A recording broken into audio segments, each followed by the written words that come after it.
Madame, Messieurs, bonjour, ravi de vous retrouver en cette matinée et nous sommes le 19 mars 2022, il est 9 heures. Nous serons ensemble jusqu'à 10h30. Mina Abdé, déjà parmi nous. Mina, bonjour. Bonjour Laure. Comment ça va, Mina? Ça va? Très très bien. Oui. Très bien. Très bien. On a eu une pluie plutôt très pluvieuse. Oui. Ciel gris, la pluie, orage, tonnerre, la totale. La totale, et ben voilà, la totale, ça revient, nous allons parler dans un petit moment, mais avant cela, alors, on va parler un petit peu du programme d'aujourd'hui, le 19 mars, ça t'évoque quelque chose, certainement. Les accords d'Évian. Les accords d'Évian, effectivement, donc nous reviendrons sur les accords d'Évian, donc, qui sont le résultat donc, d'une longue négociation donc, entre le gouvernement provisoire de la République algérienne et aussi le gouvernement français. Et nous parlerons également ce matin en compagnie de Samira Hadjamar de Tipaza. Nous mènera donc du côté de Tipaza pour nous faire découvrir le tombeau de Mauritanie. Nous parlerons également ce matin de l'entrepreneuriat féminin. Magnifique. Ça t'intéresse? Beaucoup. Beaucoup, effectivement. Donc nous allons parler donc de l'entrepreneuriat féminin ce matin. Nous terminerons l'émission en compagnie d'un artiste, d'un jeune artiste qui n'a que 28 ans et pourtant il fait un grand succès. Il fait quoi? Il fait de la chanson kabyle. Ah! Et voilà, de la chanson kabyle. Et cette matinée, ça va être un hommage et une pensée à tous les émigrés, parce qu'il va revenir un petit peu sur la chanson des émigrés. Kenza sera parmi nous, mais cette fois-ci par Skype, puisqu'elle est au niveau de Béjaïa, Kenza, qui ne s'arrête pas. Elle ne s'arrête jamais. Elle ne s'arrête jamais. Voilà un peu pour le menu de cette matinée. Mais avant de commencer, Mina Abed nous donnera un peu plus de détails sur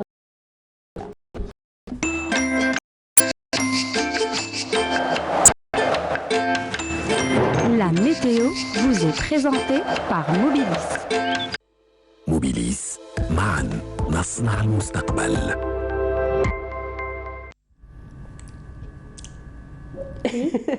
Bonjour. silence artistique. Très. Sourire, très... Silence artistique. Bien sûr. J'attends les détails. Ah d'accord, ok. Comme J'attends les détails, les températures, ce qu'il va y avoir plus de pluie. tu me mets la pression, Nour. C'est vrai? Tu me mets la pression, Nour. Pour la bonne cause. Si tu veux.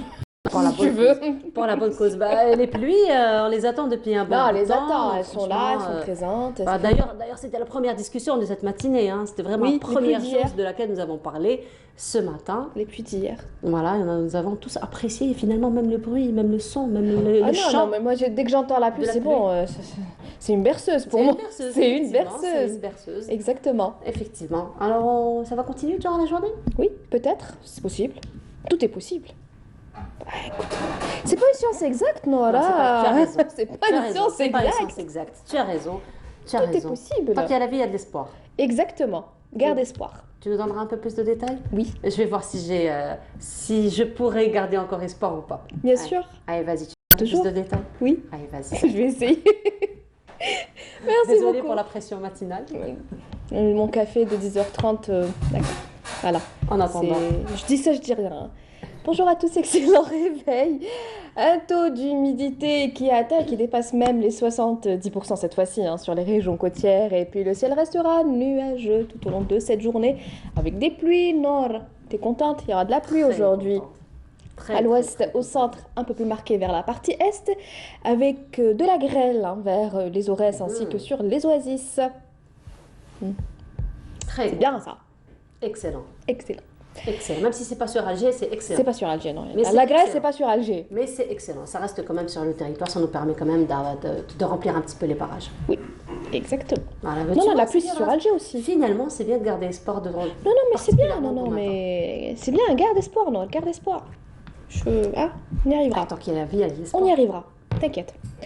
Sur les régions sahariennes, des passages nuageux. Hein, sur le Nord Sahara, des pluies hein, sur les oasis. On notera une amélioration en fin d'après-midi. Et puis, bien sûr, quelques orages avec quelques pluies éparses sur le Sahara oriental. Des orages également vers l'extrême sud. On notera, comme d'habitude, de fréquences sous la de sable, notamment vers l'extrême sud, le Gard et le Tassili. Les températures de cet après-midi, eh bien, on notera sur la moitié nord 9 degrés du côté d'Al-Bayad et Nama, 12 à Djelfa, 12 également à Tébessa, 17 degrés à Annaba, on notera 16 degrés à Alger, 22 degrés à Gardaya, 20 degrés à Béchar, 28 Tindouf, 26 à Drar, 27 Insalah, et enfin 37 degrés, ça sera la maximale à Bordeaux du Mokhtar et Ingezam. On passe tout de suite à l'état de la mer. Pour cet après-midi, on notera une mer très agitée à l'ouest du pays.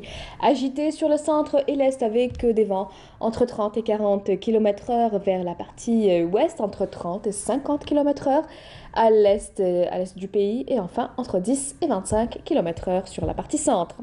On passe tout de suite au continent africain pour cette journée. On notera des nuages, des pluies également à Addis Abeba, à Abidjan, un ciel voilé à Bangui, Kinshasa et Nairobi. Côté Mercure, on notera 23 degrés à Dakar, on notera 38 à Abuja, 38 également à Bangui, 33 à Kinshasa et enfin 23 degrés à Addis Abeba.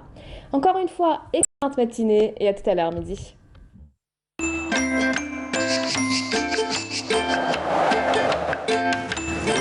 La météo vous est présentée par Mobilis. موبيليس معا نصنع المستقبل.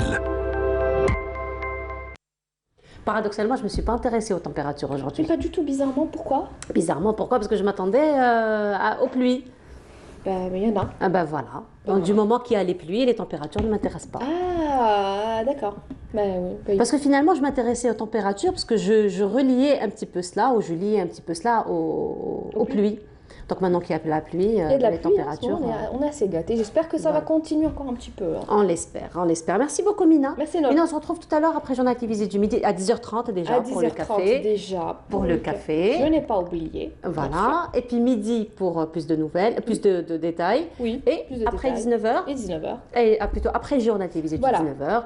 Et vendredi prochain pour Vendredi prochain avec plaisir. Avec plaisir. Merci Avec beaucoup plaisir. Mina. Et à tout à l'heure. Et on continue. Cette fois-ci, c'est une chanson patriotique qu'on vous propose. Min ajlika aishna ya watani. On se retrouve juste après.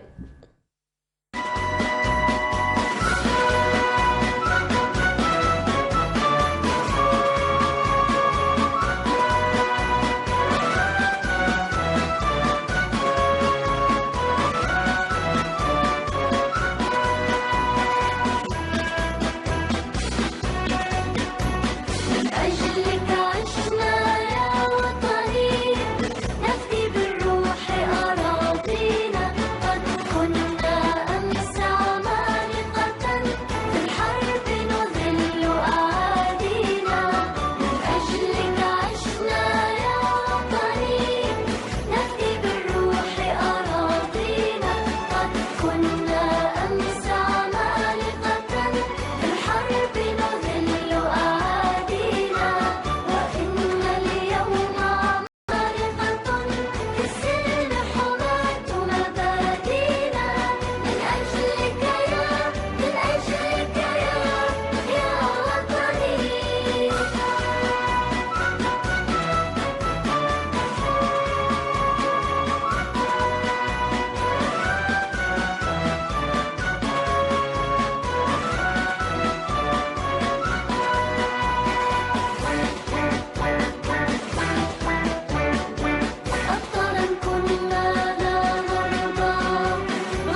aujourd'hui, nous sommes le 19 mars, donc c'est le 60e anniversaire de la fête de la victoire. Nous en parlons ce matin en compagnie de Hassan Ara. Bonjour. Bonjour. Bienvenue à vous. Merci.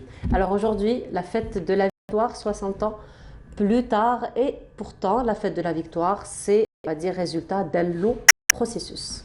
C'est la victoire du peuple algérien contre un système colonial. C'est l'un des systèmes les plus immondes qu'a connu donc l'humanité. Le colonialisme qu'on a voulu présenter comme une entreprise de civilisation, on doit le dire aujourd'hui, que le colonialisme est une entreprise de destruction, de vol, de pillage et de ruine et de désolation. C'est pourquoi on doit être fier de cette victoire du peuple algérien arraché donc au prix d'un énorme sacrifice du peuple algérien. Le peuple algérien n'a jamais accepté tout au long des 100 années de la colonisation le dictat du colonialisme. Effectivement, donc la fête de la victoire aussi vient après, donc c'est un peu le résultat donc, des négociations aussi entre le gouvernement provisoire. Le 18 mars 1962, la délégation du gouvernement provisoire de la République algérienne, dirigée par Karim Belkacem à l'époque, et la délégation du gouvernement français, dirigée par le ministre Louis Joxe, signe un accord duquel un cessez-le-feu est décrété pour le lendemain 19 mars 1962 sur tout le territoire algérien. Ces accords ne sont pas un cadeau offert aux Algériens, attention, oui. Parce que De Gaulle, dès son arrivée au pouvoir en 1958, il a essayé d'éliminer, d'éradiquer l'armée de libération nationale par tous les moyens. Donc il voulait négocier en position de force. Mais il n'a pas pu parce que il y avait face à lui un peuple soudé derrière le Front de Libération Nationale, mais également derrière le GPRA. Alors justement, on va revenir un petit peu sur les accords d'Évian dans ce reportage que Sophia Chouben nous propose et on se retrouve juste après. C'est le 19 mars 1962 à midi qu'est entré en vigueur le cessez-le-feu entre l'Algérie et la France. Après 7 années et demie d'une guerre atroce et sans merci, qu'un accord de paix durable a été trouvé après une longue négociation entre la délégation du FLN représentant l'Algérie et la délégation française. L'accord en question prévoyait une indépendance totale de l'Algérie et une coopération multiple entre les deux pays. Alors, les Français ont posé le cessez-le-feu comme un préalable, hein, et ils exigeaient qu'on arrête donc le combat si on veut négocier, ce qui n'était pas d'accord. Et deuxièmement, ils voulaient négocier avec toutes les tendances, comme ils disent, algériennes. Alors là, c'était à l'encontre de notre position. Les accords d'Évian se sont déroulés comme leur nom l'indique à Évian-les-Bains, près de la frontière suisse. Ces accords ont prévu l'arrêt des hostilités entre les deux pays, organisation d'un référendum d'autodétermination, le statut de la minorité européenne vivant en Algérie et la libération des prisonniers à travers une amnistie générale. De Gaulle a fini par céder sur cette question. Après Neuchâtel, quand il a vu qu'on était décidé à ne pas transiger sur la question du cessez-le-feu, il a envoyé une note qui est venue avec Bruno Deleuze, un des émissaires français, une note écrite à la main par De Gaulle disant « Dites à vos interlocuteurs algériens que il faut ouvrir la négociation publique et officielle ». Donc, ce texte de loi de 93 feuillets a permis à l'Algérie de faire valoir sa souveraineté après 132 ans de colonialisme français. La délégation du FLN a affermi sa position concernant le dossier du Sahara, que la partie française voulait exclure des négociations. Pour les Algériens, il n'aura pas été possible de faire des compromis sur une partie de son territoire.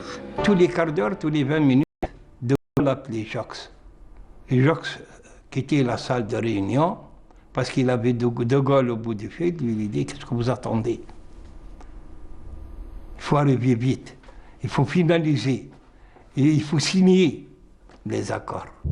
Comme nous avons eu l'occasion de le déclarer, l'Algérie veut accéder à la vie internationale sans complexe, avec le désir sincère de coopérer avec tous les peuples et d'apporter sa modeste contribution au progrès humain.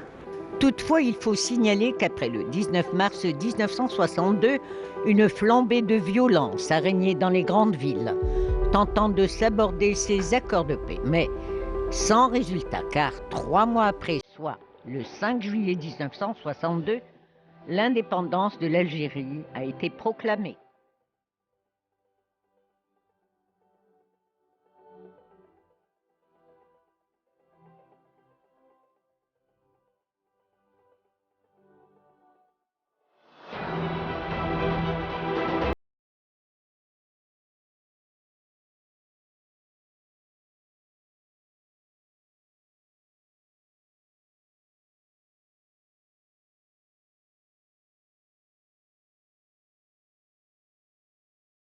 Donc un reportage de Sofia Chouban qui est revenu sur le processus des négociations. Justement, Hassan Arab, par rapport à ces négociations, donc quel a été l'objet finalement des accords d'Évian? On doit tout d'abord rappeler que la délégation qui a mené ces négociations du côté algérien avait reçu le mandat du CNRA, c'est-à-dire du Conseil national de la révolution algérienne.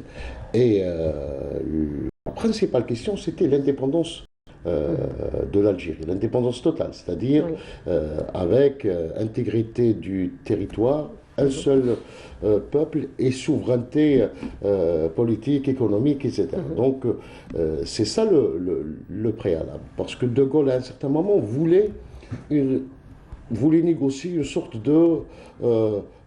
d'indépendance dans l'indépendance, c'est-à-dire parce que rêver un Commonwealth à la française. Hein. Donc ça n'a pas marché parce que les Algériens, il faut toujours le rappeler, ont inscrit dans la proclamation du 1er novembre 1954 ce principe. Le principe, c'est-à-dire les Algériens se sont soulevés contre le colonialisme pour l'indépendance de l'Algérie. C'est-à-dire on ne peut négocier que sur la base de l'indépendance totale de l'Algérie, et ce serment a été respecté par la délégation qu'avait dirigée à l'époque Krim Belkacem. On vient de l'entendre, Krim, dans le reportage de notre ami Sofia Chouban. Il dit que l'Algérie veut accéder à la vie internationale, c'est-à-dire l'Algérie veut se poser comme un État souverain sur la scène internationale, c'est-à-dire au même titre que toutes les autres nations, y compris la France. C'est très très important. Donc, et en même temps, le côté français, ils ont essayé un petit peu de séparer le Sahara du Nord.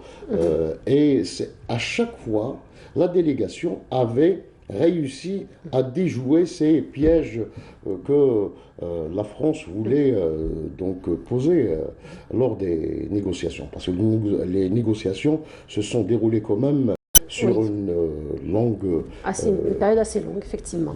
Voilà, parce qu'il fallait à chaque fois déjouer, encore une fois, tous ces pièges, j'ai envie de dire. Mais sinon, Hassan Arab, pour les accords, donc il y a eu 3 signatures françaises, une signature algérienne. Pourquoi? Exactement. Dans le document final, signé le 18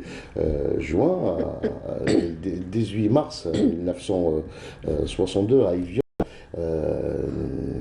nous constatons qu'il y avait une seule signature du côté algérien, c'est Ken Brassim, et de l'autre côté, il y avait 3 signatures. Pour vous dire un petit peu que De Gaulle avait obligé sa majorité, parce qu'il y avait au moins 3 courants qui soutenaient sa démarche au niveau du Parlement, c'est-à-dire tous les partis de droite républicaine, entre guillemets, donc il les a un petit peu obligés à poser leur signature à côté de celle de Louis Jox. Voilà, mais sinon, donc après, il y a eu les accords d'abord de cesser le feu à partir du 19 mars, donc des deux côtés, des deux parties, et pourtant ça n'a pas été le cas parce qu'il y a eu un autre courant, encore une fois, qui a émergé. Donc, il faut rappeler dès que De Gaulle avait évoqué le principe d'autodétermination, il y avait un courant, celui des ultras colonialistes, les ultras donc, de l'Algérie, les défenseurs de l'Algérie française, appuyés par des militaires, donc par des généraux, et une bonne partie de l'armée en Algérie, qui voulaient coûte que coûte maintenir l'Algérie française. Donc, sur le joug du colonialisme. Donc après le 19 septembre 59, nous avons assisté à l'émergence d'une force terroriste, l'OAS, l'organisation de l'armée secrète, qui voulait s'aborder toute velléité d'aller vers des négociations, non pas d'indépendance, d'abord des négociations avec le Front de Libération Nationale. Donc il va y avoir des petits groupuscules d'extrême droite en Algérie, comme le FAN, le Front de l'Algérie, le Front de l'Algérie française, par exemple, qui ont essayé un petit peu de s'aborder cette initiative. Et puis, le peuple algérien avait joué, il faut toujours le dire, un rôle capital. En 1960, le 11 décembre, il va donner une leçon à tous ces courants, donc, y compris donc, à l'OAS, mais aussi au pouvoir métropolitain de l'époque de la France, de son désir donc d'aller vers l'indépendance. Donc il avait affiché clairement son soutien à la démarche du gouvernement provisoire de la République algérienne, mais aussi à la démarche du Front de Libération Nationale. Donc, et l'OAS, à partir de ce moment-là, l'OAS va redoubler de férocité en semant la mort et la destruction sur tout le territoire national. On retient déjà la bibliothèque, plutôt la fac centrale qui a été incendiée, l'assassinat de Mouloud Faraoun. Il y avait à Alger, il y avait des commandos un petit peu plus ou moins organisés. C'est les fameux commandos Delta qui ont donc ciblé des personnalités, des femmes de ménage, etc., des infrastructures comme la Bibliothèque nationale. Mais à Oran, on ciblait le peuple algérien de manière générale, parce que on retient un attentat, parce que c'est l'un des attentats les plus meurtriers pendant cette période, c'est-à-dire à partir du mois de février 1962, le 23 février 1958, il y a eu cet attentat à la voiture piégée à Mdina Jdida, sur donc la Tahtaha, c'était le 23e jour du Ramadan à l'époque, donc c'était au moment où les Algériens faisaient leurs emplettes, donc de fin de journée, donc il y avait une bombe qui a explosé, faisant au moins 78 morts, pour vous dire un petit peu la férocité de cette organisation. Et à Oran spécialement, pratiquement toute la communauté, ce qu'on appelle la communauté européenne, était derrière les organisations de l'armée secrète, l'OAS. C'était une communauté raciste, dans sa majorité vis-à-vis des Algériens. Donc à Oran, on constatait, les historiens avaient constaté cette séparation entre la communauté algérienne, musulmane, et la communauté européenne qui était férocement raciste. Alors, il faut dire que après c'était l'indépendance, le 5 juillet 1962. Alors, il faut dire que le 5 juillet, c'est une date qui a été choisie, mais c'est une date symboliquement choisie, donc ça n'a pas été choisi de façon fortuite. On aurait pu aller sur le 19 mars comme journée de l'indépendance. Ça n'a pas été le cas parce que le choix du 5 juillet le choix du 5 juillet n'était pas fortuit parce que pour les Algériens, l'Algérie avait perdu sa souveraineté le 5 juillet 1830.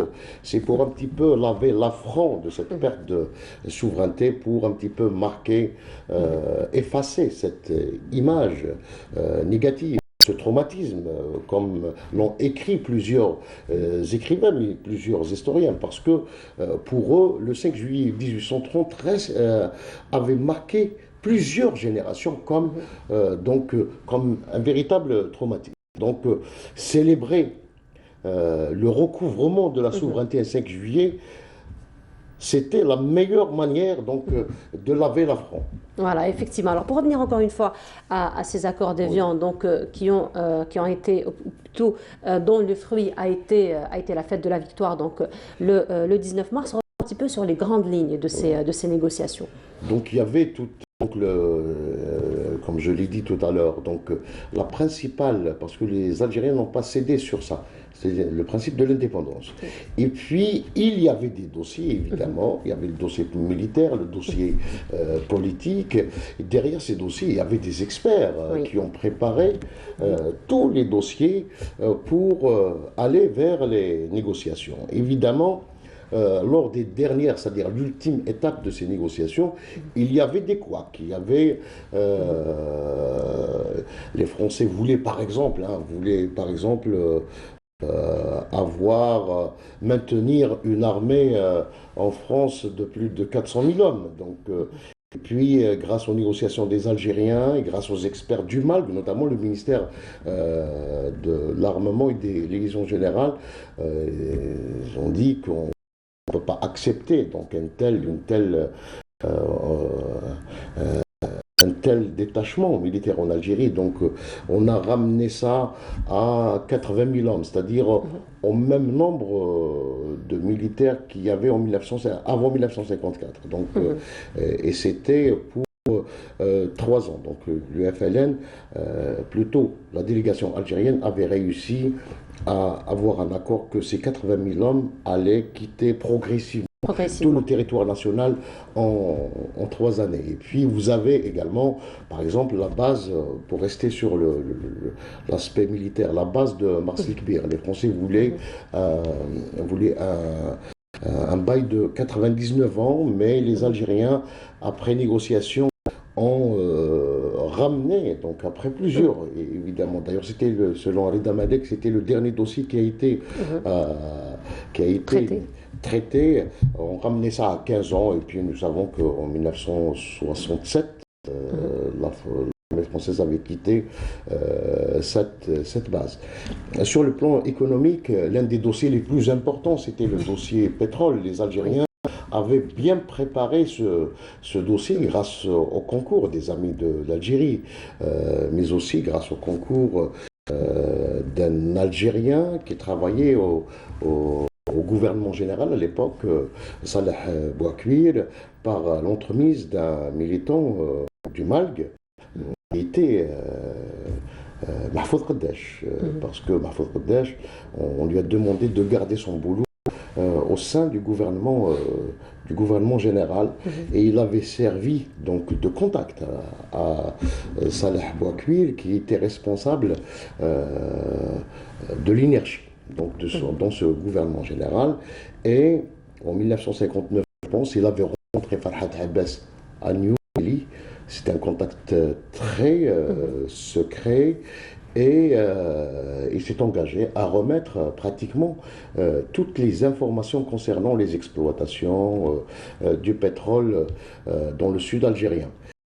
Et pour le dossier pétrole, également, le roi Idriss de Libye, qui avait contribué également également a aidé la délégation algérienne à avoir toutes les informations concernant les contrats signés par les Français avec les sociétés étrangères. Il y avait également le concours de Mattei, de l'entreprise italienne Eni. Et tout ça, d'ailleurs, le jour des négociations, les Français n'avaient pas compris comment les Algériens avaient toutes les données concernant ce dossier. Et sur le plan politique également, vous savez que la France avait tout fait pour séparer le Sahara de l'Algérie, et ça c'était d'ailleurs un principe. D'ailleurs, il y a eu même des manifestations, encore une fois pacifiques, qui refusaient d'être séparés de l'Algérie. C'est-à-dire c'était le principe de l'intégrité du territoire. Donc les Algériens n'ont jamais cédé sur ce principe-là. C'était important. L'unité du peuple et l'unité et l'intégrité territoriale. C'était les principes fondamentaux. Qu'on ne peut pas négocier. Ah oui. Ils n'ont jamais accepté de négocier ces deux principes. Voilà, effectivement. Mais sinon, aujourd'hui, 100 ans plus tard, qu'est-ce qu'on doit encore une fois retenir de notre histoire ? Non, comme je l'ai dit au départ, donc ce n'était pas négocier avec la France coloniale à l'époque, c'était pas une mince affaire, parce qu'on doit rappeler que la colonisation avait quand même duré 132 années. Et les intentions des Français de 1830, c'était d'exterminer le peuple algérien pour le remplacer par un autre peuple, parce qu'il y avait cette tentation génocidaire dans le projet colonialiste dès le départ. Parce qu'il faut rappeler qu'il y avait quand même des tribus entières qui ont été la tribu des Oufia en 1830, la tribu donc des Ouladrières avec les enfumades dans la région de Mostaganem, de Dahra, donc en 1845. Vous avez également la famine 1868, vous avez les déportations, c'est-à-dire les Algériens bannis de leur propre pays en 1860 pour un petit peu survoler un petit peu comme ça l'histoire.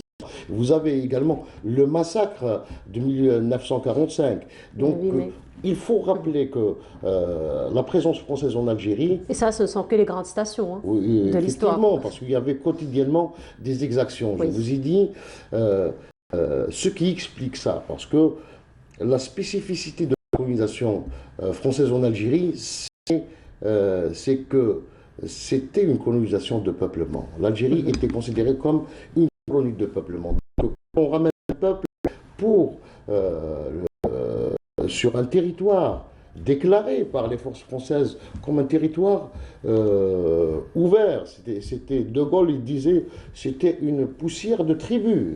Il y avait rien, c'est-à-dire on considérait l'Algérie comme une sorte de terra nullus, comme ça. Or, l'Algérie, nous le savons aujourd'hui, il y a des archives qui le prouvent, etc., que l'Algérie négociait des traités comme une nation à part entière avant 1830 avec les grandes puissances, avec les Allemands.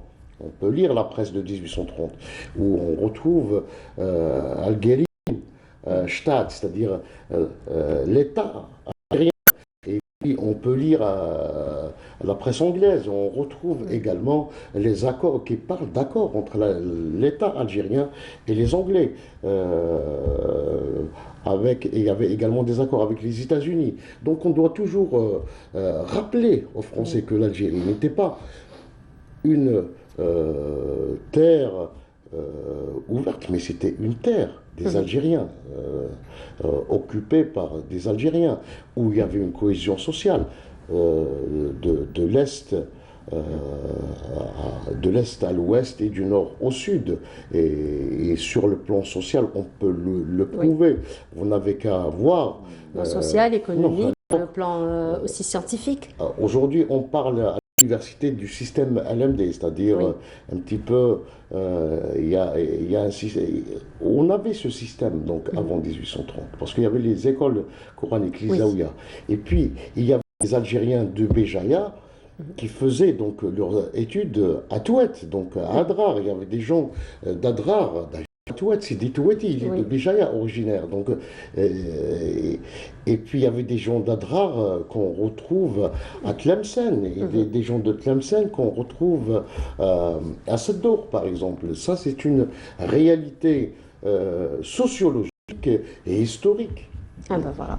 Voilà. Très bien, merci beaucoup Hassan Arab encore une fois d'être revenu sur cette date, donc on va dire la date qui a mis fin finalement à ce système colonial. Colonial, Voilà. un système, il faut toujours le dire, immonde. Effectivement. Merci beaucoup encore une fois. Donc aujourd'hui, il a été question de marquer le 60e anniversaire de la victoire qui correspond donc au 19 mars. Le 19 mars, donc, a fait victoire résultat de longues justement négociations entre le gouvernement provisoire de la République algérienne et aussi le gouvernement français. Merci encore une fois et on continue. Cette va être pause musicale cette fois-ci en compagnie de Salim Chaoui, lui qui chante le pays, qui chante l'amour pour le pays dans cette chanson M'andish Blad Khra et on se retrouve juste après.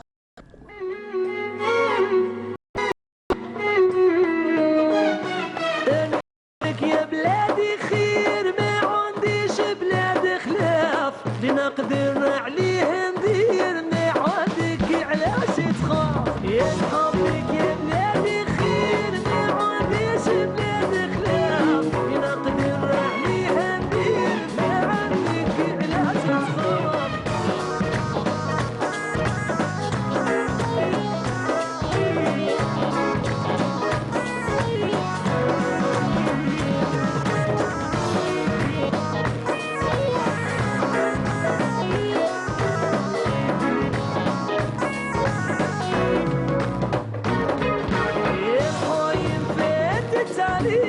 قسمتك لوبنا نصاب ما زلتي تبسط يديك وما زلتي تهز يدك تواب نحبك يا بلادي خير ما عنديش بلاد خلاف ندير عليها ندير ما عندك علاش تخاف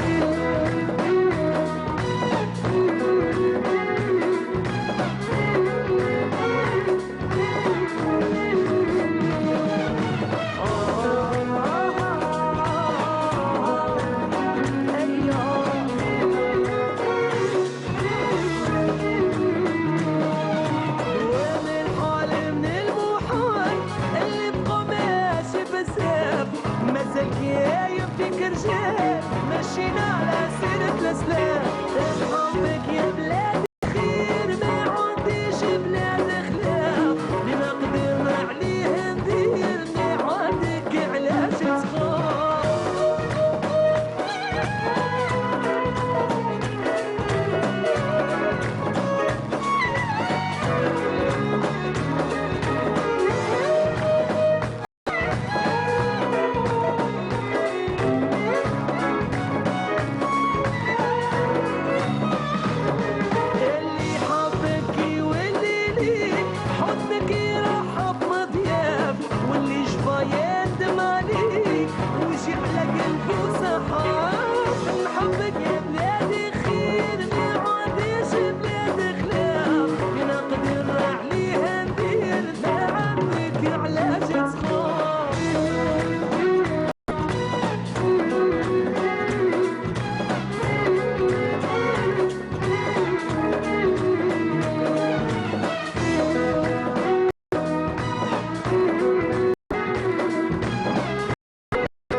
Et c'était donc Salim Chaoui qui nous a interprété Ma'andish Blad Khlaf et on va aller quelque part dans le bled cette fois-ci. On va aller du côté de Tipaza et c'est Samira Hadjamar qui nous emmène. Samira, bonjour. Bonjour Nour. Comment ça va, Ça va, Samira? alhamdoulilah. Très bien. Alors aujourd'hui, on va aller à 47 km. 47? Chahal.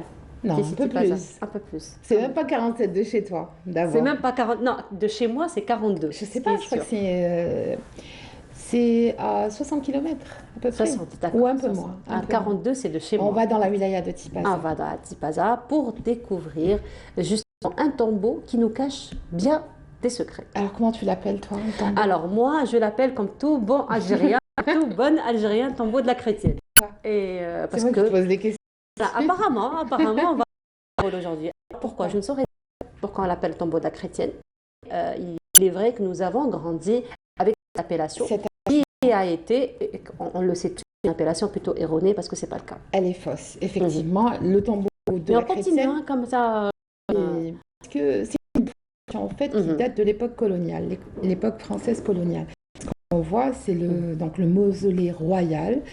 Il a été comme ça, enfin il a subi cette déformation de son appellation à cause enfin les gens, les autochtones de l'époque l'appelaient Qabr Romia. Romia vient de Rome et Rome c'est les Romains en fait en arabe. En fait c'est un tombeau romain, mais peut-être pas. C'est le tombeau de Juba II, peut-être pas. Peut-être pas. C'est toutes ces, il y a beaucoup d'interrogations, il y a beaucoup de mystères, il y a beaucoup de choses qui n'ont pas été découvertes. Il serait Ashur Bakr, qui est un conservateur, qu'il reste encore au moins 30% à découvrir. Donc, beaucoup de personnes ont écrit sur ce temple. En fait, c'est un temple, c'est une tombe, en réalité, une nécropole qui aurait abrité Juba II, le fils de Juba, de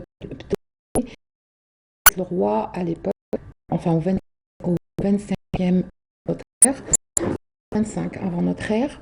Le livre qu'on voit, c'est les pyramides d'Algérie qui ont été faites par et ils sont revenus sur tous les tombes qu'il y a en Algérie, pardon, les djedars ou comme ça à Tiaret, comme le tombeau de Medrassen à Batna, entre Batna et qui lui semble étrangement, étonnamment au tombeau de la chrétienne, de l'ère royale.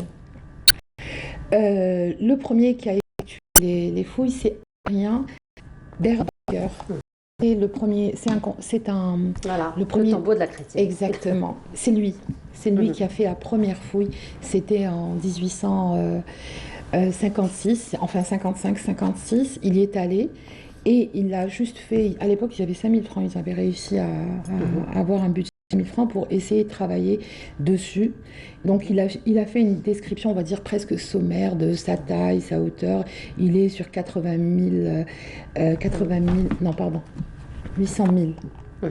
000 mètres cubes donc de surface. Voilà, il a donné la hauteur, ils ont pris les descriptions. Il y a des inscriptions, il y a de l'alphabet. Il y a de l'alphabet donc en lettres majuscules comme L'(X), 2, F, il y a LV, et tout ça fait penser à Adrien Berber que ça pourrait être romain, puisque les Romains écrivaient les lettres de l'alphabet en majuscules, donc ça pouvait être que ça. Après, il y a un géographe romain qui s'appelle Pomponius Mela, qui le date plus tard, donc 40 ans après notre ère, ou pendant notre ère, voilà, en l'an 40. Donc tu vois, il y a beaucoup d'interrogations. Adrien Berbaker revient en 1865, grâce à Napoléon III, qui était de passage en Algérie. Il a le financement et ce qu'il recherche surtout, c'est un trésor, parce que le temple de Cléopâtre Sélénée est couvert et de Juba II est couvert de beaucoup de légendes et beaucoup de mystères et beaucoup de mythes. Et jusqu'à aujourd'hui, le mythe persiste, puisque la gendarmerie régulièrement trouve des gens en train d'essayer de creuser pour trouver le trésor qui, entre parenthèses, serait caché tout autour. On n'est pas loin du village de Sidi Rachid, j'allais dire Tizi Rachid, qui existe aussi. Mais c'est pas Tizi Rachid, c'est Sidi Rachid. Donc les gens creusent parce qu'il y a tout autour des vestiges qui ont été mis à jour, volontairement ou pas, parce qu'on dit qu'il est préférable que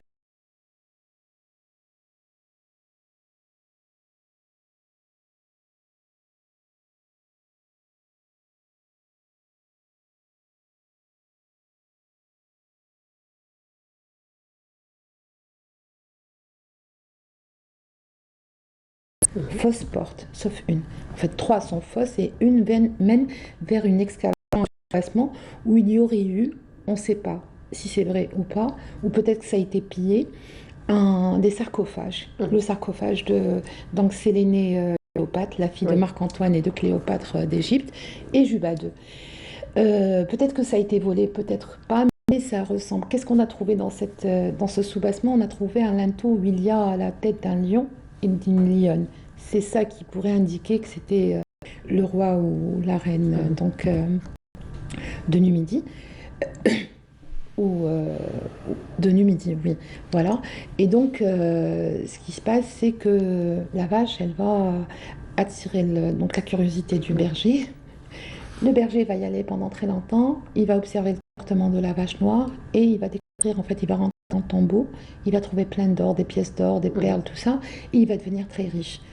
Voilà, ça c'est l'histoire qui accompagne, la légende qui accompagne le tombeau royal, puisqu'il n'est pas chrétien. C'est plutôt le tombeau de Mauritanie, voilà, puisque Juba II a régné sur l'empire africain, romain africain, de Césarée, voilà. Qu'est-ce qu'on pourrait dire? Il y a un travail qui a été fait. Voilà, c'est un livre qui a été fait par Mounir Bouchnari, qui aujourd'hui, je pense, s'il n'est pas parti en retraite, représente à l'UNESCO pour le patrimoine. Donc lui a repris le travail qui a été fait par Adrien Berberger et il a apporté des modifications. Mais réellement, le tombeau de la chrétienne, c'est quelque chose qui reste encore, il y a beaucoup de choses à découvrir. Il y a nos collègues, donc Hicham Daou et Nabila Abada, qui font une très belle émission qui s'appelle Escapade, et ils sont allés dans cette région, donc la région Tipaza, et qui vont nous faire, on va peut-être découvrir un petit morceau de Nous avons déjà découvert effectivement en compagnie de Nabila Abada les soubassements déjà. Du tombeau. Voilà. Je voulais pas dire tombeau de la chrétienne. C'est le tombeau de la chrétienne. J'ai dit tombeau, je me suis arrêtée. Voilà. Donc, on va regarder peut-être un extrait. Peu. Oui. Allez, on va regarder un extrait donc de l'émission de Nabila Abada Escapade et de Hicham Daou. Escapade, mais juste avant de regarder l'extrait Samira. Donc pour revenir encore une fois à ce tombeau qui porte aujourd'hui nos appellations, parce que justement on n'arrive toujours pas à vraiment à situer le tombeau et vraiment à quoi. On n'arrive même pas à dater. Voilà, c'était la question que j'allais poser par rapport à la date. Je sais pas, Stéphane Xel, le date du entre deuxième et on n'a pas beaucoup d'éléments. On sait qu'il a été construit avec les matériaux qui sont du terroir, qu'ils les ont trouvés tout autour. Il y a du tuf, il y a de la pierre de taille. Stéphane Xel dit qu'il n'a pas une superbe architecture. Ce qu'on peut rajouter par contre, qui est un peu, on va dire, comique, même pas, c'est une anecdote, c'est que Salah Raïs, un pacha d'Alger, au temps des Ottomans, donc au XVIe siècle, a essayé, il est venu avec une armada, il a essayé de le casser, de rentrer à l'intérieur, parce que lui aussi a entendu parler de la vache noire et de la légende. Voilà. Il voulait récupérer un trésor, un éventuel trésor. Donc en fait, quand on regarde le monument, il est cassé en haut. Oui. Il est en forme de cône, donc il est cassé. Salah Raïs, donc Pacha, l'a canoté. Il l'a tiré dessus avec des canons, il n'a pas réussi. Voilà, donc on ne sait pas. Par contre, ce qu'on sait aussi, c'est que le temple, donc le tombeau de la chrétienne, avait une statue au bout. Au bout du cône, il avait une statue. On ne l'a pas trouvée, elle n'y est pas. Balek, elle s'est cassée. Balek, c'est Salah Raïs qui l'a cassée. On n'a pas beaucoup de certitude par rapport à ça. On n'a pas encore beaucoup Il a été pillé, certainement, comme la majorité parce que des siècles, il date plus de 2000 ans. Et encore, on ne sait pas. On ne sait pas, il n'est pas encore daté. Est-ce qu'il va y dater un jour? Peut-être, on espère. Ce qui serait intéressant, c'est de travailler avec la 3D, avec des scanners comme ça qui existent. Il n'est pas très loin d'Alger. Il est très visité. On peut regarder le reportage? D'accord. Donc, il n'est pas daté. On peut remontrer, par exemple, il y a des... je m'excuse. Hein, il y a là, par exemple, des images... de comment était le temple, voilà, comment il est à l'intérieur en fait. Voilà. Donc là, nous avons un schéma. Voilà, un schéma. Un schéma explicatif. Voilà, comment il est. C'est quelque chose qui existe à Rome, c'est quelque chose qui existe un peu partout C'est ce qui lui a valu peut-être appellation de Romia? Parce que ça existe à Rome. Tu me dis que ça existe, c'est une Je- architecture un peu qui existe à Rome, donc c'est ce qui a peut-être c'est ce qui lui a valu peut-être cette Et appellation. là aussi, il n'y a pas de certitude. Mhm. Il a été Là aussi, il appelé n'y a pas comme de ça certitude. parce que Césarée, parce Mhm. que on est à l'époque de Juba et que les gens, à l'époque, l'Empire, à un moment, il dépendait de Rome. Voilà. Mhm. C'est une province de Rome. Donc on ne sait pas. Franchement, il n'y a pas de certitude. Aucun historien n'est que quand j'ai fait les recherches, aucun n'a apporté de certitude. C'est peut-être, et en fait avec l'histoire, on ne sait pas. Mais D'autant peut-être plus qu'il qu'il y n'y a aura pas eu. d'autres recherches Mhm. pour le prouver. Ce serait intéressant. C'est pas loin d'Alger. Voilà. Il est au D'autant plus milieu qu'il n'y d'une. a pas eu beaucoup d'écrits aussi déjà assez anciens tels que les autres temples, les autres mausolées, où on a eu quand même un peu plus de certitude, un peu plus de détails par rapport aux autres Quand tu mausolées. Mais regardes les celui-là, il est sources, vraiment il garde beaucoup de secrets finalement. d'accord, oui, beaucoup de mystères, beaucoup de mythes. Mais quand on reprend les ouvrages qui sont faits depuis le début, en fait, tous prennent la même source. Quand on prend Mounir Bouchnakri, par exemple, il fait référence à Adrien Berberger, il fait référence au romain, au géographe Pomponius. J'ai toujours du mal à dire Pomponius, mais là, il y a Pamart, ce sont toujours les mêmes sources. Maintenant, ce qu'on espère, c'est qu'il y ait aujourd'hui d'autres sources qui indiquent les nouveautés des recherches pour d'éventuelles découvertes qui nous donneront plus d'explications. C'est le temple, pour l'instant, de Juba II et de sa femme. Donc, on sait que Juba II, c'était on va dire un intellectuel il aimait l'art, il a écrit énormément de livres, il a inspiré beaucoup d'autres chercheurs par la suite. On sait que quand on regarde Churchill, quand on regarde toute la région de Tipaza, Churchill, c'est une très belle région. Il y a mis des œuvres d'art, le temple de Séléné, le temple de la chrétienne, aussi devait être à l'origine magnifique, même si maintenant moi je le trouve magnifique. Après, il y a aussi pour Mia et chrétienne plutôt, tu vois, sur les fausses portes, là où il y a les gradins, il y a les fausses portes, il y a des croix. Ils ont attribué aussi ça au fait, l'appellation au fait qu'il y ait des croix. Donc non, c'est quelque chose, c'est des moulures qui ont été rajoutées par la suite. Voilà, donc ça n'existait pas. Par contre, l'écriture, elle y était depuis longtemps. Même tout, en fait, comment il est fait, il y est depuis longtemps. Voilà. Voilà, donc on peut toujours visiter Oui. le mausolée. Il est dans une Malheureusement, très belle les forêt. sous-bassements sont aujourd'hui fermés, donc on ne peut pas rentrer. Non, on ne peut pas rentrer. Voilà, on ne peut pas rentrer. Et il vaut mieux ne pas rentrer. Et pourquoi donc? Pour la protection du site. Pour la protection. Là, je suis Oui. entièrement d'accord. Effectivement, donc pour la protection du site. Merci beaucoup, Merci, Nour. Samira, encore une fois, pour Merci ce beaucoup. voyage que tu nous as proposé du côté de Tipaza et particulièrement au mausolée On peut y faire un royal. pique-nique tout autour, on peut y aller en famille, c'est très agréable, même en hiver, hein. En hiver comme en été. Effectivement, Voilà. c'est très agréable, d'autant plus que ça surplombe la mer. il faut C'est le en dire. face de la mer. Voilà, Oui. merci beaucoup Samira. Merci, Samira, on se Nour. retrouvera samedi prochain, Inch'Allah, Inch'Allah. pour une autre virée. Inch'Allah. Inch'Allah. Merci Merci beaucoup. beaucoup Samira. Et on continue une balade au niveau du parc Chelia.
allons nous intéresser à l'entrepreneuriat féminin et ce sera en compagnie de Shiraz Ben Salman. Bonjour. Bonjour. Bienvenue à vous. Merci beaucoup. Alors, vous êtes fondatrice, alors ça va être long, hein. Allah يبارك. Alors, vous êtes fondatrice Pitch World Fast, coach Tribe consultante pour Women Preneur Initiative. Et parmi nous également Hind Ben Ghanem, bonjour, bienvenue à vous. Merci. Et vous êtes la présidente de Stitem, voilà, directrice générale du Gérus Technologies et directrice générale Abwab.com Unlock. Merci. Voilà, alors avant de parler donc de tout ce qui se fait pour l'encouragement justement de l'entrepreneuriat féminin, nous allons revenir sur un événement que vous avez organisé jeudi dernier, n'est-ce pas, encore une fois, pour l'accompagner, encourager et pousser à aller de l'avant, n'est-ce pas? Tout à fait. Effectivement, jeudi après-midi, en fait, on avait un événement donc, de Womenpreneur Initiative. L'idée était de mettre en avant des femmes entrepreneurs algériennes pour qu'on ait un peu plus de représentation de femmes entrepreneurs, de voir ce qui se fait, de débattre également sur l'écosystème économique et aussi social, voir qu'est-ce qui empêche ou qu'est-ce qui encourage également les femmes à se lancer dans l'entrepreneuriat, sachant que c'est une initiative qui vise à l'autonomisation des femmes dans la région MENA. Et là, on faisait un focus vraiment sur l'Algérie et inspiré, voilà, il y avait des entrepreneurs femmes, il y avait des étudiantes, on avait des sociologues, on avait des experts financiers, vraiment pour montrer tout le rôle de tout l'écosystème, qu'est-ce qui est fait pour encourager l'entrepreneuriat féminin. Alors là, vous mettez le doigt sur quand même une question assez importante, c'est qu'est-ce qui empêche et qu'est-ce qui encourage. Donc finalement, qu'est-ce qui empêche, qu'est-ce qui encourage? Alors, je commence par ce qui encourage. Je me dis que je dirais c'est la même chose pour l'homme que pour la femme, donc sur le plan administratif. D'autant plus qu'il y a un épanouissement, dans le domaine de l'entrepreneuriat féminin. Il faut l'avouer. D'ailleurs, je suis pratiquement l'une des rares femmes qui dit qu'aujourd'hui, il n'y a pas de difficulté, en tout cas pas de grande difficulté à entreprendre en Algérie quand on est femme. Et puis on devient un registre de commerce, donc il n'y a plus de genre. Et il y a beaucoup de mécanismes de soutien donc, pour la création d'entreprises. Les choses se font beaucoup plus facilement qu'avant. Donc voilà ce qui encourage un peu moi. Après, ce qui empêche un peu les femmes d'aller de l'avant et donc d'entreprendre leurs propres affaires, c'est un peu une ambition, je dirais, personnelle. Et parfois aussi, c'est l'environnement dans lequel elles grandissent, parce qu'en fait, l'Algérie n'est pas les grandes villes. C'est aussi à l'intérieur du pays où il s'agit de moins que de problèmes administratifs. Voilà, donc finalement, on va dire ce qui empêche, c'est plus personnel. Finalement, c'est plus environnemental, c'est plus social. Social qu'autre chose. N'est-ce pas? Justement, qu'est-ce qui se fait, encore une fois, pour débloquer, j'ai envie de dire, encore une fois, tous ces obstacles? Très bien. Alors, à mon humble avis, il faudrait sans prétention dire comme nous, hein, enfin, des gens qui ont eu cet avantage d'évoluer dans un environnement n'est pas hostile donc à l'entreprise, d'aller vers ces régions-là, vers ces zones où les femmes sont un peu plus au retrait, pour faire de la sensibilisation, pour les encourager, parce que on a rencontré lors de l'événement par exemple de jeunes femmes qui désiraient donc ouvrir leurs propres entreprises, mais qui pensaient qu'il était très difficile. En nous écoutant donc parler de nos expériences, ça les a plus ou moins rassurées. Donc on doit faire beaucoup de campagnes de sensibilisation pour un peu encourager ces femmes qui souvent dans l'ombre génère de l'économie. Quand on voit dans certains patelins des femmes qui roulent le couscous par exemple, des femmes qui font tas de choses à domicile, qui revendent à de grandes entreprises qui font de l'industrie, sauf qu'elles ne sont pas connues. Voilà, donc là on parle encore une fois de croyances limitantes qui sont quand même héritées d'un, j'ai envie de dire, vraiment d'idées reçues par rapport à tous les processus de création d'entreprise. Alors là aussi, vous me tendez la perche par rapport à toutes ces femmes qui travaillent dans l'ombre. Donc lorsqu'on va vers la femme rurale, donc c'est beaucoup plus l'entrepreneuriat, j'ai envie de dire artisanal, qui est le plus épanoui. Mais aujourd'hui, il faut dire que la femme entreprend, j'ai envie de dire, pratiquement dans tous les domaines. Donc quels sont les domaines où on retrouve beaucoup? Alors je pense aussi avec la Covid, on a vu beaucoup de femmes dans l'artisanat et se lancer, et elles ont pris ce temps, cette opportunité. Donc je pense qu'il y a beaucoup l'artisanat, mais il y en a aussi par exemple, Hind, elle est aussi dans l'événementiel, vous avez la communication, vous avez certaines aussi qui sont dans les BTP-HP, donc vraiment, tous les secteurs, il n'y a pas de limitation, il n'y a aucune limite à partir du moment où il y a un intérêt. Je pense qu'on peut vraiment retrouver les femmes, c'est vrai qu'elles sont moins visibles que les hommes, et c'est pour ça que nous, pousser à ces femmes à se montrer, parce que c'est en voyant qu'il y a ces possibilités, qu'il y a ces profils de femmes qui sont allées dans ces secteurs qui des fois sont un peu plus pour les hommes, même dans l'énergie, c'est vraiment les montrer. Donc dans tous les secteurs, vous allez retrouver des femmes, même si elles sont plus présentes dans l'artisanat, mais elles sont vraiment dans tout secteur confondu. Effectivement. Alors, lorsqu'on revient un petit peu au titre que vous portez, donc fondatrice Beachworld, Fast, coach, donc là on comprend qu'il y a de l'accompagnement, qu'il y a des formations qui se font, n'est-ce pas? Tout à fait. C'est très important d'avoir un réel écosystème en fait de renforcement. Et on le disait, il y a deux choses qui sont très importantes en plus. C'est le mindset, donc vraiment l'état d'esprit pour vraiment. Il y a beaucoup de facteurs limitants et il faut pas croire, parce que même nous on s'est lancé qu'on n'a pas peur, qu'on n'a pas eu ces facteurs limitants, mais c'est vraiment d'avancer. Il faut vraiment qu'on avance à chaque fois. Et les formations sont très importantes, et elles ne pas spécifiquement juste les formations théoriques. C'est vraiment un accompagnement, que ça peut être du mentoring. Moi-même, je fais partie, j'ai de la chance d'avoir été la lauréate 2021 pour l'Algérie pour Women in Africa, donc j'ai aussi du mentorat, il y a du réseau, donc je pense que c'est vraiment tout un écosystème qui doit être mis en place. Là, avec toutes les femmes qu'on a rencontrées lors de l'événement, là avec Hind, on fait partie d'un même réseau, on se parle, il faut savoir qu'il ne faut pas s'isoler. Également, il faut vraiment aller vers les personnes qui existent, hommes ou femmes, hein, en plus de ça, mais c'est juste qu'en tant que femmes, entre nous, on va se comprendre un peu mieux. Mais effectivement, il y a un réel accompagnement qui peut être fait. On en a parlé, alors Monsieur Haftari de l'ASF, de Algeria Startup Fund, même lui, quand il parlait de l'accès au financement, parlait du fait que ce n'était pas juste l'accès au financement, mais qu'il y avait un réel accompagnement qui était fait. Vous avez des incubateurs également qui existent maintenant en Algérie, qui sont là aussi pour ça. Donc vraiment, maintenant, il y a des incubateurs 100% féminins. Exactement. Donc vraiment, il faut juste chercher ou alors juste regarder ce qui existe. Et puis on le voit avec le ministre des startups, avec les différents événements, il y a vraiment cette volonté de pousser l'entrepreneuriat. Là, on essaie de mettre un peu un focus sur l'entrepreneuriat féminin, mais il existe. Donc c'est pas comme si c'était un terrain vierge et il n'y avait pas cet écosystème ou ces accompagnements possibles. Alors l'événement qui s'est déroulé donc jeudi a pour thème ou a pour titre quand même, j'ai envie de dire, très accrocheur, les femmes audacieuses qui défient la crise. Donc ça vient d'où finalement ce titre, j'ai envie de dire, quand même assez impactant?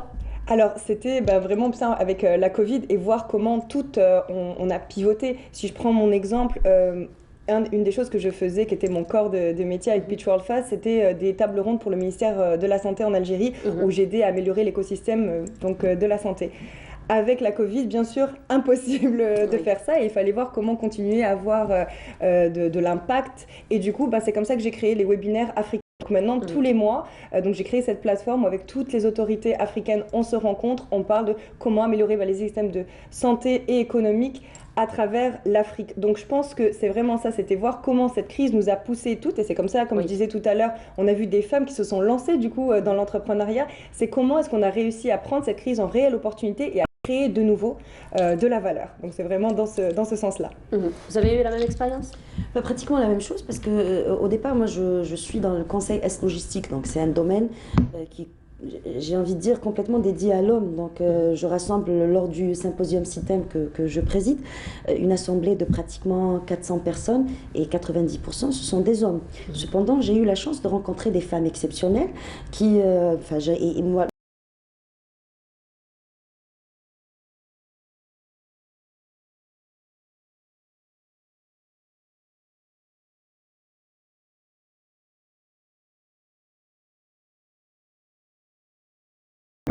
dans le bâtiment, dans le sud, dans vraiment un environnement hostile à toute entreprise, hein, pas que et pas uniquement que pour les femmes. Et après, effectivement, nous, suite à la Covid, j'ai envie de dire qu'on était obligé de nous retourner vers un autre domaine, à savoir le digital. Pourquoi? Parce qu'il n'y avait plus de contact humain. Donc on se retourne vers le digital. Et ce qui est important dans le digital, c'est que nous allons un peu renforcer le réseautage à travers tout ce qui existe aujourd'hui, comme plateforme, comme réseau, comme je dirais, solutions numériques, pour un peu avancer et ne pas baisser les rideaux. Parce que quand on est dans la com, on était donc le premier secteur touché par la pandémie. Effectivement. Donc la com, la culture, d'une manière générale, le tourisme, c'est vrai que ce sont des secteurs qui étaient mis à genoux à cause de la crise sanitaire. Effectivement. Donc encore une fois, on va revenir à cet événement qui s'est déroulé jeudi. Donc c'était aussi encore une fois un événement, comme vous le dites si bien, pour améliorer encore une fois et élargir encore une fois tout ce réseau et encourager encore une fois les femmes. Donc il va y avoir des suites après cette rencontre. Très bien. Alors d'abord, nous, on travaille énormément dans la promotion de tout ce qui se en Algérie, à vraiment promouvoir le Made in Algeria. Parce qu'en fait, hélas, en Algérie, il y a un manque flagrant en communication et en publicité. Pas assez ce qui se fait, et pourtant il y a des merveilles qui se font en Algérie, qui sont probablement plus connues à l'international qu'ici même, donc chez nous. Et ce type d'événement, au-delà de dire qu'il est possible d'entreprendre quand on est femme, mais surtout de dire qu'il existe des choses magnifiques qui se font aujourd'hui, qu'on peut exporter. Donc voilà un peu, et on attend les retombées. En tout cas, les organisateurs étaient très, très contents en tout cas de rencontrer des femmes, beaucoup de femmes qui sont passées, qui ont témoigné sur leurs expériences, et de découvrir des métiers qui sont méconnus même à l'étranger, pourtant qui se font en Algérie. Donc et on attend ces retombées, grâce à vous d'ailleurs, grâce aux médias, pour un peu voir leurs appréciations en post-event. Voilà, alors là, Hind justement vient de nous parler de l'export. Donc l'export, ça reste quand même un grand challenge, n'est-ce pas? Oui. Je pense d'une manière, on va dire, théorique, a l'air très compliquée, alors qu'en pratique, c'est quelque chose d'assez simple. D'assez simple. D'assez simple, oui. Oui.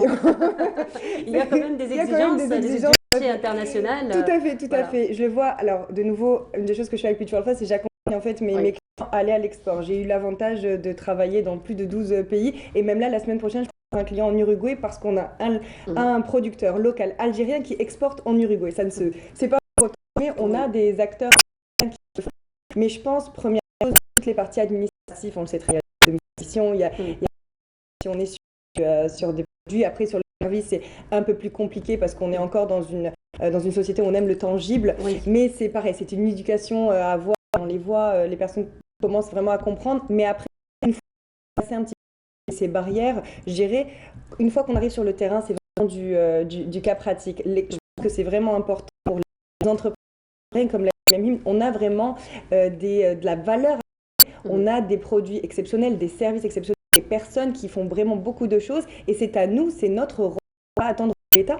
Seulement, lui, il est là pour nous aider, pour donner la règle. Exactement. Après, c'est aux acteurs de vraiment prendre ce challenge et de prendre cette responsabilité d'aller vers de nouvelles frontières, de vraiment travailler sur leur image, travailler sur leurs produits et d'oser aller dans d'autres pays et montrer que l'Algérie, ben oui, on fait des choses bien et qui peuvent apporter de la valeur dans les autres marchés. Alors, ce que je retiens de ce discours, un mot-clé, c'est oser justement aller vers l'international. Alors aujourd'hui, qu'en est-il justement? Parce que là, vous nous avez parlé tout à l'heure des croyances limitantes et des croyances qui sont limitantes, j'ai envie de dire, qui ont trait beaucoup plus à des restrictions plutôt personnelles. Alors, qu'en est-il un petit peu du regard ou des attentes, j'ai envie de dire des ambitions des femmes entrepreneurs par rapport à oser aller au marché international? Très bien. Alors, les attentes des femmes entrepreneurs sont les mêmes que les attentes des hommes entrepreneurs. Hein. Il n'est pas question de genre, mais il est question un peu de facilitation administrative, mais surtout pour les nouveaux métiers. Par exemple, nous qui sommes dans le digital,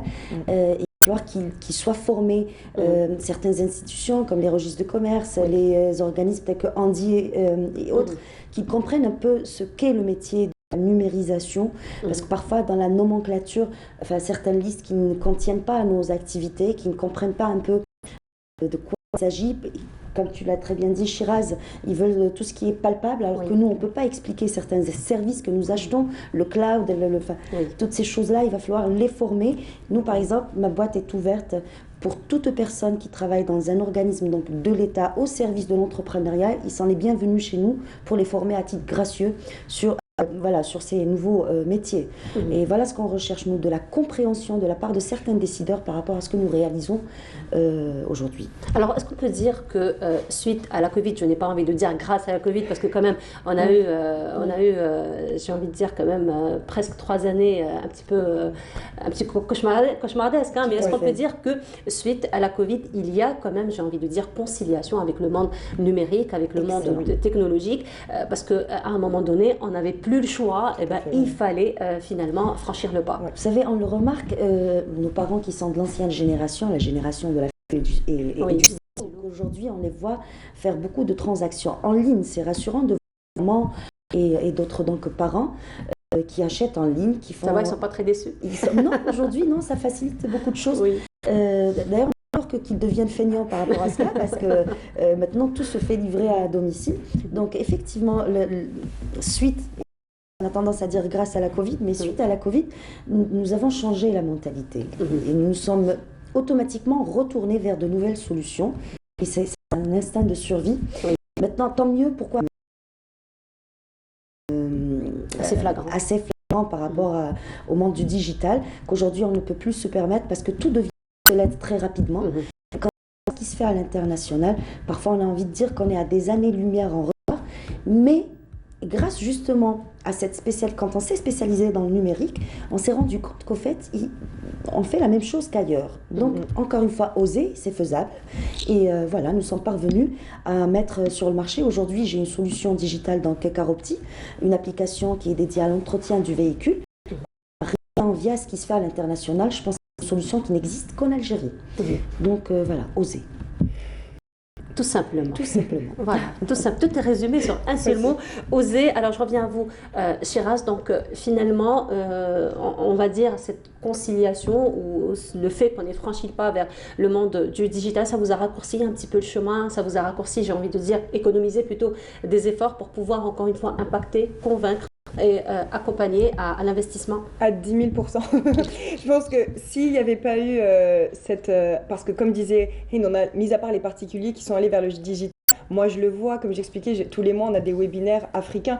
S'il n'y avait pas eu ça, les autorités, elles, sur l'Afrique, sur le continent, sont beaucoup plus pareilles du face-à-face, même si on ne remplacera jamais en personne, mais parce qu'il y a eu la Covid, ça les a forcés à aller vers là, et ça, du coup, ça nous a permis de créer cette plateforme d'échange, de discuter sur les économies africaines, qu'est-ce qui peut se faire ensemble, qu'est-ce que fait nos pays voisins, qu'est-ce que nous on peut apporter et qu'est-ce que eux peuvent nous apporter. À l'ère de la ZLECAf, donc la zone de libre-échange continentale, si on ne discute pas avec nos homologues africains, on ne pourra pas vraiment se développer, on ne pourra pas développer cette ZLECAf, ça restera une huître vide. Donc je pense que clairement, ça a permis de voir ce qui se fait ailleurs et vraiment de travailler sur des collaborations et des partenariats et de le faire de manière un peu plus rapide parce que ça a quand même aussi diminué les coûts. Quand on parle export, il y a aussi les coûts de voyage, les coûts, les frais de mission, alors que là, les gens ont compris qu'avec le digital, on peut déjà amorcer la conversation, on peut déjà comprendre le marché extérieur et après décider maintenant. Les vols vont reprendre beaucoup plus, je l'espère, et on va pouvoir se déplacer plus facilement. Mais après, de nouveau, aller sur le terrain et concrétiser. En tout cas, déjà, le début, déblayer, clairement, le digital, ça a beaucoup aidé. Voilà, donc on a fini d'oser en tout cas avec Shiraz et avec Hind. On a déjà franchi le pas, on est en plein dedans. Alors, des projets dans ce sens Votre projet Je suis déjà avec 2 entreprises. Je pense que je vais vraiment focaliser sur ça. Alors avec Pitch World Fast, nous on continue avec je vous l'ai dit, mardi j'ai d'ailleurs un webinaire sur COP26 au niveau africain, qu'est-ce que doit faire l'Afrique. Donc on continue sur ça, on renforce les capacités. Et avec Coach Tribe, j'ai des coachs algériens qui du coup offrent leurs services à l'international, des Algériens qui sont confrontés aussi à des coachs à l'international, parce qu'on a plus de 30 de coachs plus de pays différents. Donc je pense que je vais déjà focaliser ça. Déjà beaucoup. Et avec mes clients, comme je les aide à l'export, à chaque fois ce sont de nouveaux projets, mais je pense qu'il faut déjà se focaliser sur ce qu'on fait et le faire bien. Mais bon, peut-être que la prochaine fois qu'on se verra, je vous dirai qu'il y a un autre projet. Certainement, parce qu'on est en plein dedans de toute façon. C'est de fil en aiguille, ça va de fil en aiguille. Hind, des projets Écoutez, moi je suis très rêveuse et plus je développe des projets, plus j'ai envie d'en développer davantage. Dans le digital notamment, où on a donc des solutions, à savoir l'ubérisation des transports de marchandises, des solutions donc dédiées au home, enfin vraiment beaucoup de solutions digitales qui sont aujourd'hui au frigo parce qu'elles sont en plein développement. On les lance sur le marché incessamment, sauf qu'on a un réel problème. La nouvelle ère 2022 et plus, on a ce qu'on appelle la fuite des cerveaux, encore une fois, des développeurs, des informaticiens qui sont en train de partir. Il y a des pêcheurs de tête, donc à Dubaï, en Allemagne, au Canada, qui recrutent ce capital humain. Je pense qu'il va falloir se retourner vers ce problème et trouver des réelles solutions pour séduire cette tranche donc, de jeunes Algériens fraîchement diplômés de l'université qui sont en train de fuir l'Algérie alors qu'il y a un potentiel énorme en Algérie. Il va falloir savoir les retenir. Effectivement, un potentiel énorme. Des génies d'ailleurs, on l'a vu lors de la crise sanitaire, il y a eu quand même une émergence, il y a eu une explosion, j'ai envie de dire, de tout ce génie. Mesdames, merci beaucoup d'avoir été parmi nous ce matin. On vous souhaite une très belle continuation. Donc je rappelle, Shiraz Bensaman, vous êtes fondatrice de Pitch World Fast et Coach Tribe consultante donc pour Womanpreneur Initiative, et Hind Ben Ghanem, vous êtes présidente donc du STITEM, directrice générale de Gyrus Technologies et directrice générale de Abwebcom and Log. Merci beaucoup, mesdames, d'avoir été parmi nous ce matin. On va se retrouver pour la dernière station de cette matinée en compagnie d'un jeune chanteur. Mais avant cela, on vous propose donc cette petite balade dans la ville d'Alger. On se retrouve juste après.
Et voilà, de retour, et Younes ou Ramadan est parmi nous ce matin. Younes, bonjour. Bonjour, non.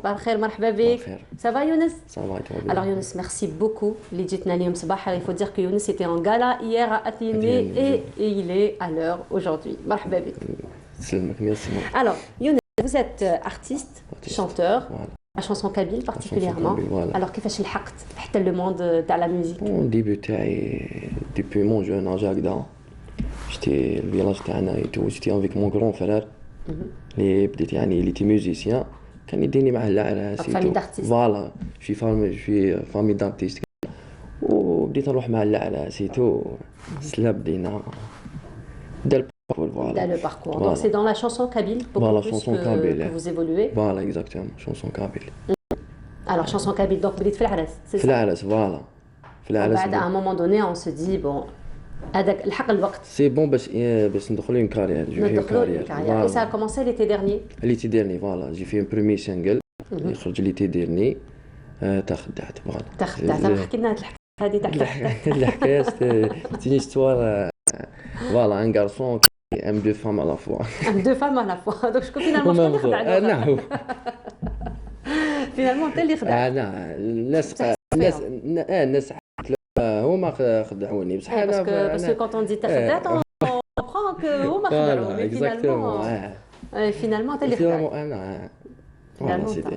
Donc c'était le premier single. Alors parlez-nous un petit peu de cette première expérience, donc de ce premier enregistrement, ce premier clip, ça s'est passé comment? Ça a été bien, très passé, ça a été normal, formidable. C'est un premier single, الناس عجبهم et tout, c'est normal. Voilà, donc justement, quel a été un petit peu le rapport avec le public, avec les amateurs de la chanson kabyle? Voilà, c'est une chanson d'été et tout. عجبت مليح الببليك وشنو خرجت dans un moment وين ما واش صرا في الكابيلي هذوك اللي تحرقت وكورونا. Voilà, c'est pour ça ما درتش. C'est pour ça على كل حال كاع من لي زارتيست حبسوا. بعد سيتي هكذاك مع هذاك لا بيريود ومن بعد نورمال. Bien sûr, avec plaisir. On va voir un extrait juste après.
Ça a été le nouveau clip, le nouveau single donc, de Younes Oran qui est en hommage justement à l'artiste Salah Saadawi, n'est-ce pas? Le pays où je suis né. خيرت قلت لك ندير هذا لوماج باسكو صلاح سعداوي تان كروند ارتيست يعني الميريت باش انسان ان ارتيست فوالا يديروا ان اوماج و ابار تاع الناس تاع الغربه تاع ليكسيل محرومين يعني من بلادهم هذه هي فوالا دونك سا ريست اون شانسون كومون وتهضر ثاني على بلادنا فوالا لو بي او جو سوي ني ايت اون بوتي اونيك او موند سولي بلانتون سير كون يعني بلادنا La Shabba, on est gâté par le soleil. Voilà. Effectivement. Donc, et puis, ça reste quand même une chanson d'actualité parce qu'elle parle comme de la vie. Donc, تاع الغربة اللي محرومين يعني ديديكاس ديجا كاع الناس تاع الغربة راهم يشوفوا فينا محرومين. إن شاء الله يولوا بخير إن شاء الله يا ربي. إن شاء الله. Donc, هذا c'est le nouvel album, le nouveau single تاعك. Voilà. Donc, comme احكي لنا un peu على les conditions de l'enregistrement, de la préparation. En plus, quand on fait un hommage comme Hada, c'est une grande responsabilité. Ça, c'est vrai. À de grands artistes comme ça reste quand même. هذا إذا ما درتلوش hommage كيما يلزم الحال غير ما كان له دير. غير ما كان له تمسك كاع فوالا. أنا ما نكتبش عليك أنا عندي لي شونسون تاوعي كاين بارولي يكتب لي على كل حال وأنا نكتب الأخر. هكذا اوماج توني ديجا هاد الاغنيه كانت شغل منسيه ما يعرفوهاش الناس مام الناس ما يعرفوهاش كي غنيتها وعلى كل حال الله يرحمه صالح سعداوي غناها بعد انا عاودتها افيك دي نوفو سون جديد انسترومون جديد فوالا مودرنيزي وعجبت الناس والحمد لله هذه هي فوالا طري بون روتور كاع ما كاش يعني الحمد لله سورتو تاع مام تاع هنا تاع الغربه عجبتهم كاع الحمد لله كي تكون خدمه هكا حنا اون طرافاي سي طرافاي بروفيسيونيل باسكو ليكيب كاع تاع البرودكتور تاعي سيروكو عندهم ان ستوديو يعني مانيفيك و لي زارونجور سون في القمه لي ميكسي لي يخدم كاع سون يعني حاجه من الكبار كاع دونك كانت في ريحه البلاد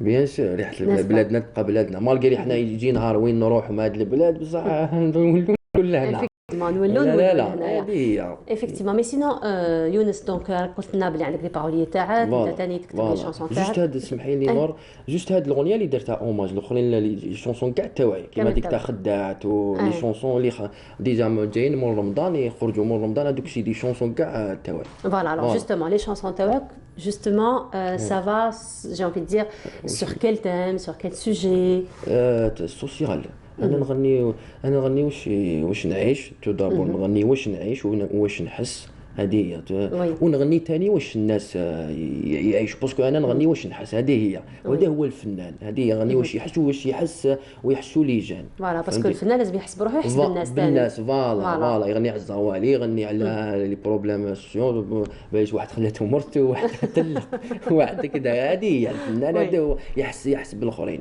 هذه هي Voilà, effectivement, donc encore une fois, les problèmes sociaux, encore une fois, la vie sociale, la vie quotidienne, la vie de tous les jours qui revient. وكل واحد كيفاش واحد عطى واحد حب يروح ثاني ما نساوهمش ثاني حبوا يروح ماشي غير واحد دوموند فيزا كل واحد وكيفاش الامور تاعو في الدنيا كل واحد باش مضروب مسكين هذه voilà effectivement et donc justement Taya Younes vous chantez pour toutes ces catégories انا نغني للشعب تو دابور قلت لك انا نغني نروح نحس واش نحس ماشي نغني لازم الفنان يكون هكذا الفنان لازم يحس يكون يحس عنده باليش انا كاينه حاجه في الارتيست تجي وحدها واحد ما يمدوها لكش ولا تتويني بور انا تكون ارتيست ولا ما تكونش هذيك حاجه واحده اخرى نقول لك ماشي غير لا فوا انا ارتيست ماشي غير لا فوا سي با سولمون لا فوا تاعك والشابه ولا ماشي سي لا فوا c'est la relation avec les autres التربيه الاخلاق الارتيست هذا هو ماشي طلع سور سان تغني عندك اون تريبل فوا وكذا منه